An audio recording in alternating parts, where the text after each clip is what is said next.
All righty then. Well, welcome everybody to another installation of New Covenant Community Connect. This is February 4th, 2025 AD, or Common Era, or the year of our Lord, whichever you prefer.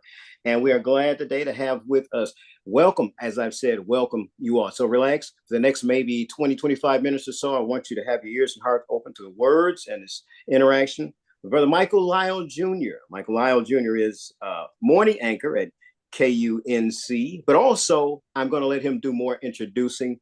We only have about 20, 25 minutes. So in this Black History Month, as we're looking at Blacks in media, we want to get an inside look from Brother Michael, and in whatever ways he can inspire us, or just to tell his story. We want to let it be. So good morning, or good morning to you out in Colorado, and good afternoon from here in Florida, Brother Michael. How are you today?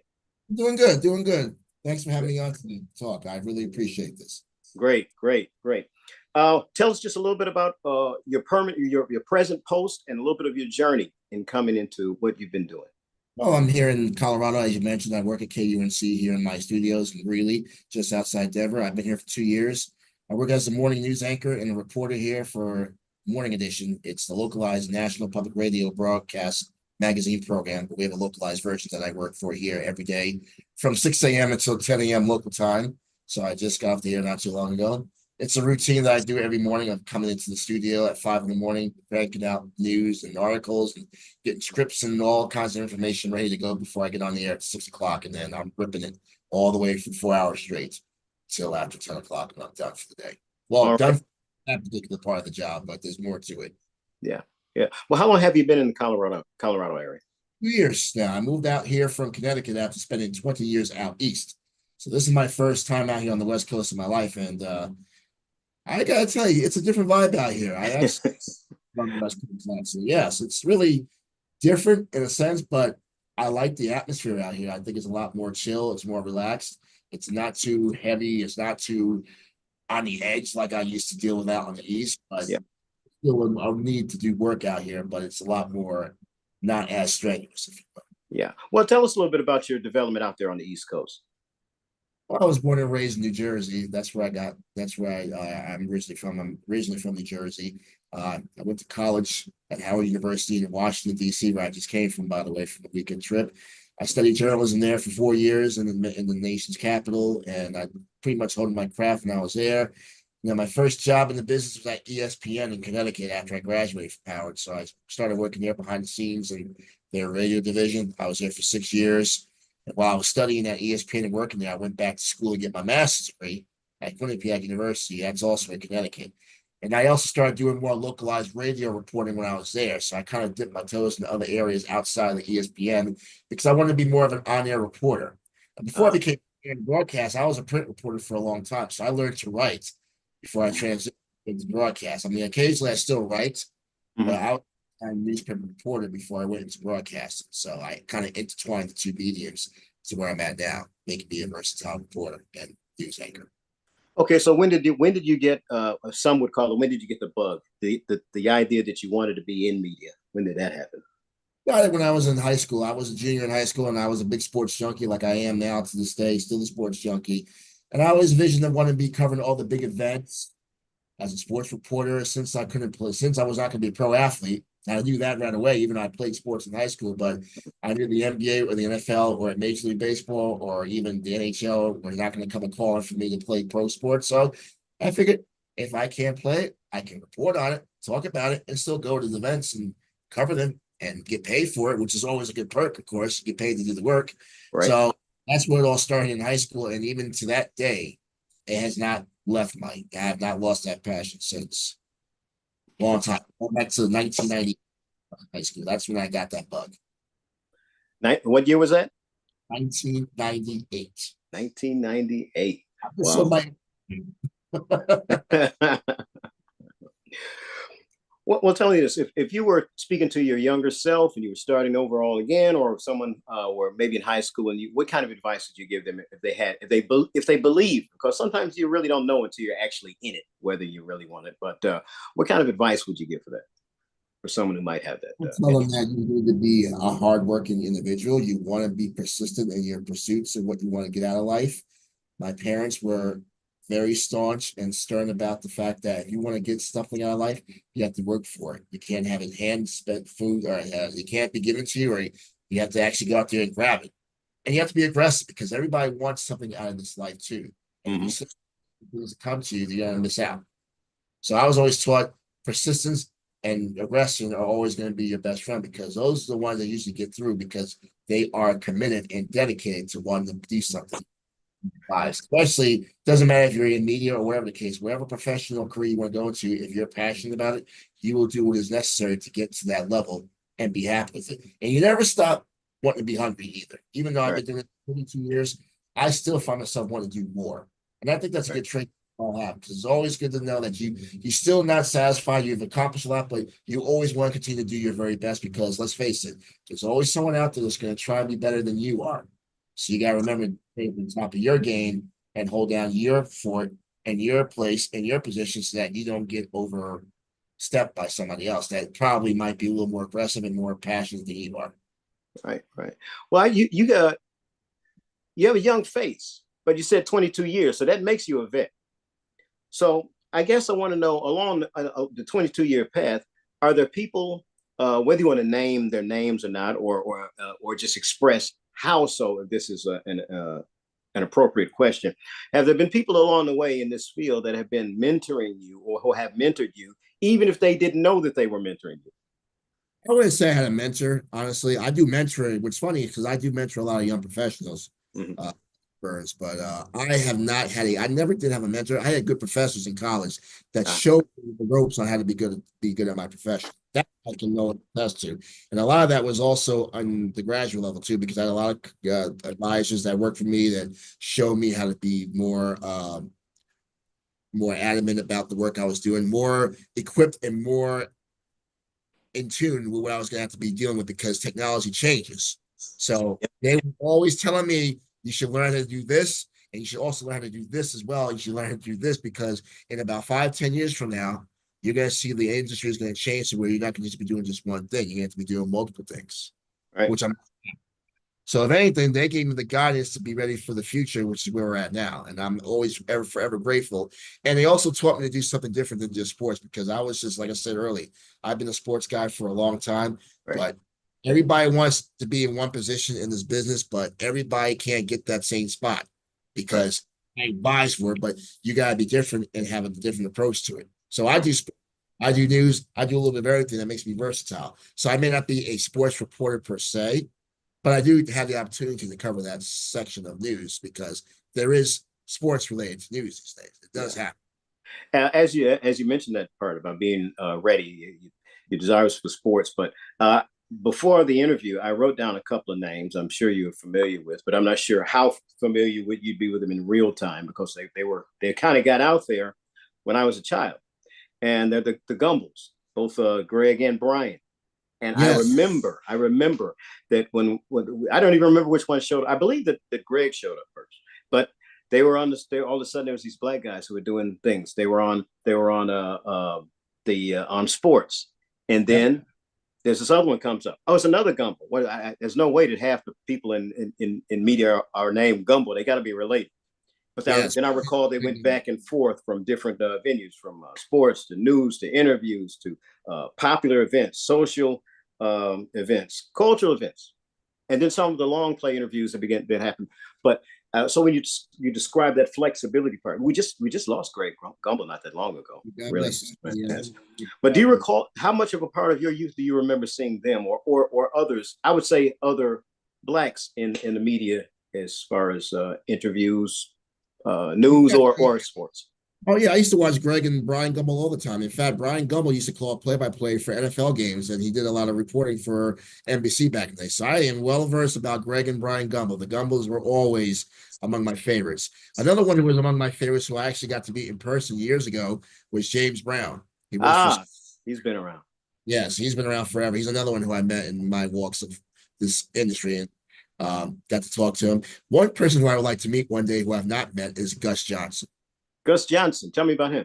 He's a He's a big time sportscaster. He works for Fox Sports now. He's Right. been on the call for college basketball games. He's got such a passionate voice.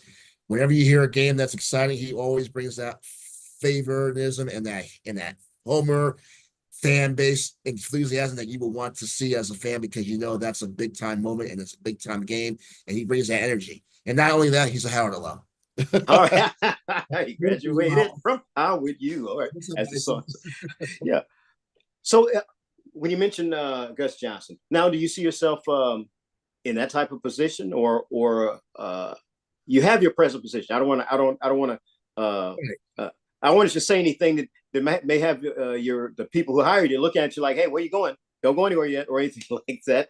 But as you mentioned, people do have higher heights, and maybe you can touch a little bit about some of your dream job. You mentioned doing some of possibly doing something like what Gus Johnson does. But have you had any play-by-play in the past? I have actually. In fact, just a couple of weeks ago, I was actually on ESPN out here. I was actually tabbed doing some color commentary for a local college's women's basketball team here, and it was fun. It was my first ever ESPN TV gig that I was called to do because I cover the teams out here.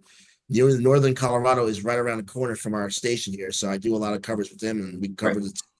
So the guy that was there, one of the sports information directors, saw me at the game one night. He said, "Mike, I need a color commentator for our women's game on Saturday. Are you in?" I said, "Sure." And Yeah. before I had gotten this job, I had told him that I used to do color commentary when I was in Connecticut for another college. University of Hartford women's basketball team was my first job of being a color commentator, covering the team, traveling with the team, home and away games. So Right. that's where I learned the craft. All this goes back to when I was in Connecticut, learning all the stuff for the rules of the trade before I came here. So I Right. told the I did color commentary for years out there, so I know what I'm doing. I work as a reporter. Uh-huh. If you know basketball, you know what game, you know what you follow it, you cover it, then you should know how to break down all the different plays. Right. Right. Well, as you mentioned, like with Gus, you got to have the right voice and the right presentation for it too. Yeah, I know plenty of people who know it, but they can't talk about it.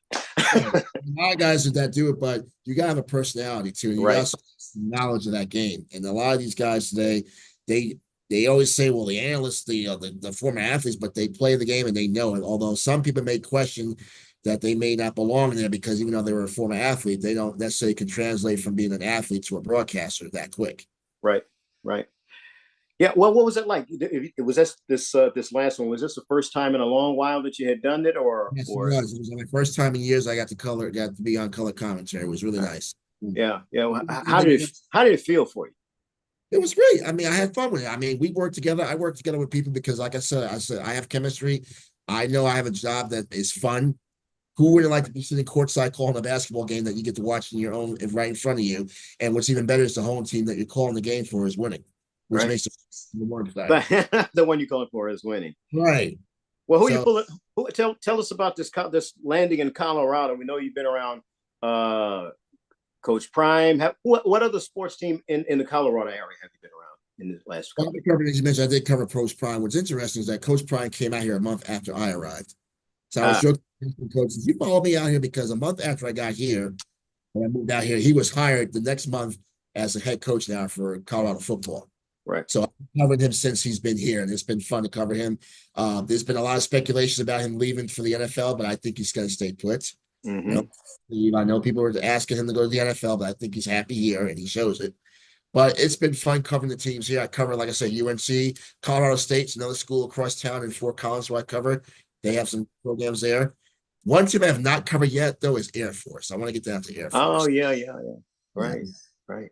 That's one place I have not covered yet. It's all the way down towards the end of the state, so that's a nice little. Oh, that would make for a weekend trip probably down there to Colorado Springs. Um, Yeah. yeah. Well, tell us where your heart is when it comes to media. I mean, the heart of hearts. It sounds like it's sports, It's but sports that I but enjoy. I also well, go ahead. I like being a voice of information, the news every morning here, and that's why I take great pride in doing this job because it allows me to tell people stuff that they don't know about that they can't get from other sources. Right, Which means there's an emphasis on me doing my job consistently here and make sure the audience tunes in and get what they're looking for, and it is consistent. And right. this whole new generation of media that they're talking about now. That's not who we are. We tell the facts, we report it, and they get what they need, especially in our own communities, because people can turn on the news and get national news. They Right, come to They want to hear what goes on in their own backyard. And there's Mm, a lot that goes on in community news too. I think that's the problem with media is that there's got to be a more heavy investment in local, hyper local journalism. yeah. That's Well, it was well, a wise one person once said all politics is local. Well, all news is local it somewhere. is. It is. There is news. Believe me, there is. It's There's out there. always news. There is. There's always Well, news. for anyone who hasn't caught you on the morning show so far, we're giving the opportunity again to let them know how they can. If you're in another state, would you be able to lock in on to hear you some way other than being right there in Colorado? Yeah, they can turn on their app, which we have a station app. It's KUNC. Just search it in your Apple or Google store, wherever it may be. And you can follow us online. We have a website. It's kunc.org. Uh, like I said, the time difference is the only thing. I'm on mountain time, so we're 2 hours behind. So that would be the only thing. Just make sure you adjust your clocks 2 hours. Right. Well, you got more time to get ready for it. So, East, if you're on the East Coast, you do. the East Coast is already up and at it. I'm just getting Right. up and getting started around 5 in the morning. It's already 7 o'clock out. You guys are already halfway through your day. For anyone who hasn't caught the show so far, give us a little bit of a view of a little bit of a view of what that morning is like once you get there. If you want to say what it's like before you get there, that's fine too. But what Oh is no, it? it's dark out here. I mean, it's usually me and we have another station in our building. We have a music side too that plays music all day long. So that's our sister station. So he's the other guy that does the disc jockey in the morning. So it's usually we're the first two in the building to start our day.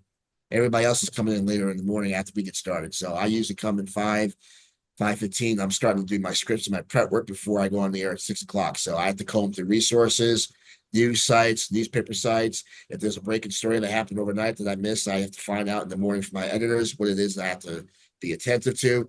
So there's a lot to dissect before I get started. And then even with the show, when it goes on the air, you never know. There's always news breaking. It's going to happen. So I have to stay on top of that as part of the job.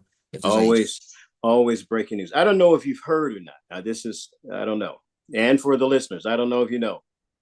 There's a big football game coming up this weekend. Yes, and I would Yeah, tell actually us about that. yes, and I will actually be going to New Orleans this weekend, by the way, for that big game. I'm leaving on That's for the Super Bowl in New Orleans. And yes, it's going to be a fun weekend. I was just talking to one of my colleagues now. They're asking me the questions who's going to win?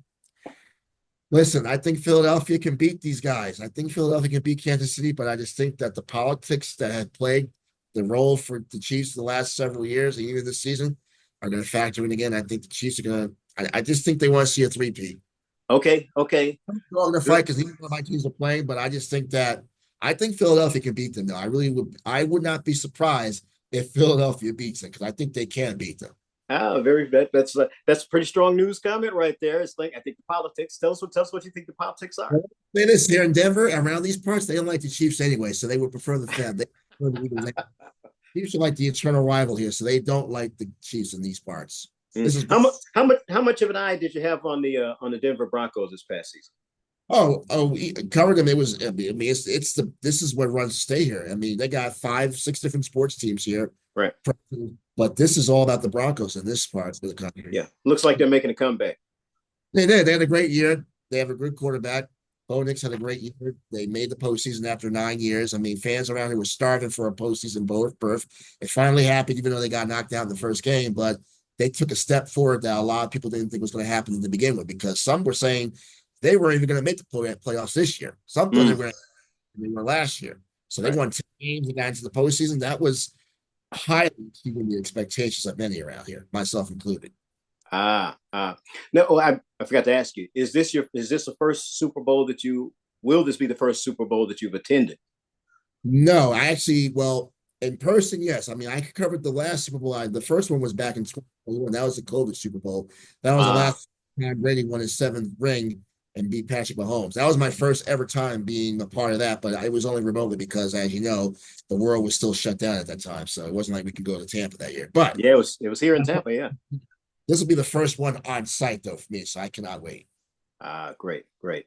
Now, we're gonna be rounding this off in a minute here, so you can get to your next event.